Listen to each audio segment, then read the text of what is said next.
Hey, it's Brock here with Rock Hill Farms, and after the problems I've had getting my tractor and my skid steer started in the last couple weeks, today I'm installing block heaters. It's been a long day. It's already 9:45 in the evening. I'm still hoping to get both of these done today, but I've never done one, so I don't know how much of a hassle it is. I found a video where someone was doing this on another John Deere compact tractor. I don't know how similar mine will be. Anyway, let's get started. First thing I've got to do is pop the hood, take this side panel off, and drain the coolant out.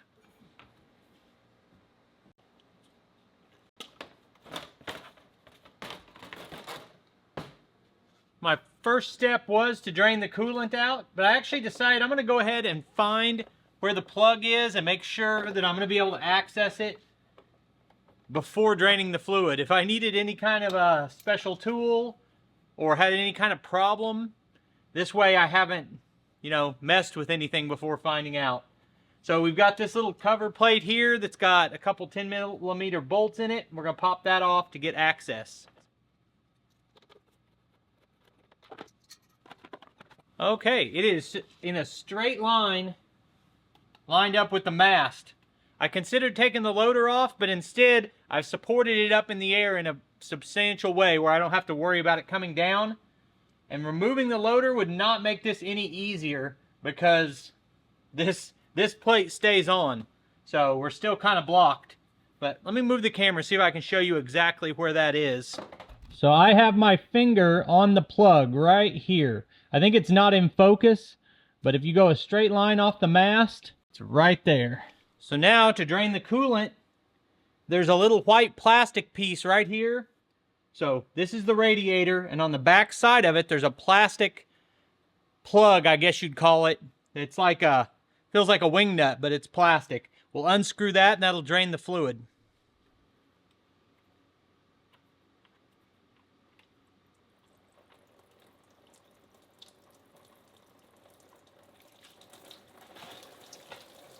I should have left the plug partially in, so it came out slower. I had to move the pan back, and I've got a big drain pan down here. It doesn't look like I'm really leaking any, but it shot out faster than I thought it would. One other thing I should have mentioned is that I took the overflow reservoir, I took the cap off of it, and I took the cap off the radiator. Now what we're installing is just a heating element that goes in and heats up your coolant. And that gets the engine warmed up enough to make it easier to start. And then it's got a plug here that plugs into this. When you plug that in, you've got a regular household cord here we can plug in for that heating element. You can see this has big threads on it.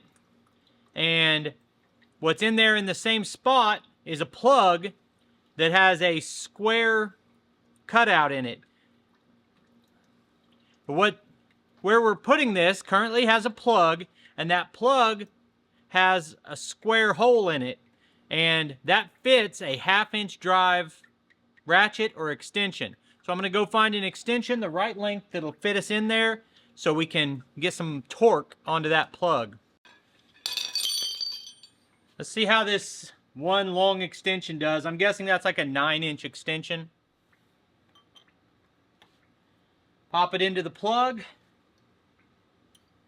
That's going to be perfect, except this is a wobble extension, and I don't want to wobble. Two of these shorter extensions should be about the same length, but pop in a little bit tighter, so we're going to do that. The other video I saw, he had a hard time getting his broke loose. He had to get a breakover bar. We'll try the ratchet first. Ugga dugga. It's not doing it.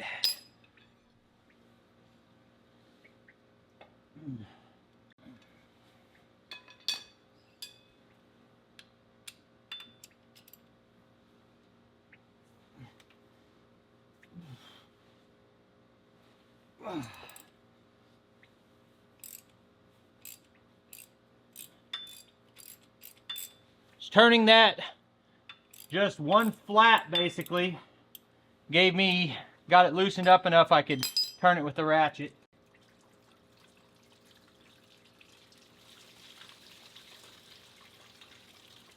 And that still let a lot of coolant out. Now I need to go find a socket that will fit this, and then we need to get some thread tape. This situation makes me think of my video from yesterday where I talked about putting together a good tool set, and this is an item that I would not install with a crescent wrench or some channel locks or anything like that. I think you need to put the correct socket, or maybe if you can fit it. Now there's no way you could get any kind of wrench on it. You need the right socket for this. Well, it's 1 3/8 inches. The last time I had something on the tractor that needed a really big socket, and I think it was like a 2-inch socket, I said I'm not going to have a situation where I have a breakdown and I don't have the right socket. So I went and got all of the bigger sizes. My socket set now goes up to like 3 inches. Because nowhere that I could go tonight would have 1 3/8 inch socket I could buy. So we'll get this started by hand. So I'm supposed to tighten this to 55 foot-pounds. I've always been that guy that just tightens it till it's good and tight. But we're going to try to do it the right way here.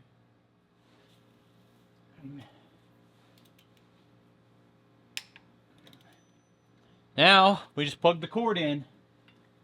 Now all we've got to do is refill the coolant, and we're ready to do the same process on the skid steer, although obviously it's going to be a little bit different. Now as I'm down here looking at this, I just noticed a crack in this belt. I'm going to see if I can get a close-up on that and show you guys. Wondering if that's something I should fix before the belt breaks.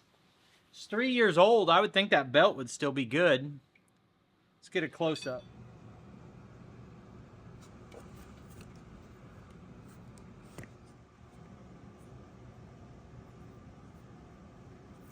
What do you guys think? Should I just go ahead and get that belt ordered?